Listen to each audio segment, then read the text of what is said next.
Supreme court Karachi registry ते MO Diplo में 11 करोड़ जी करप्शन वारे केस में 17 जाबदारन जी उबूरी ज़मानत के हिफाजती ज़मानत में तब्दील करे छडियो आहे।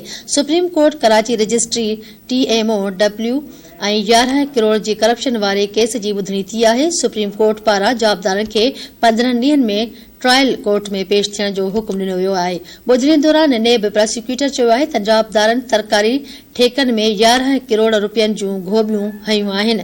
हुननि चयो त जाबदारन में सरकारी अफ़ीसर, मुलाज़िम, ठेकेदार भी शामिल आहिनि। नेब तरमीमी ऑर्डिनेंस खां पोइ ज़मानत जो इख्तियार ट्रायल कोर्ट में मुंतकिल थी चुको आहे।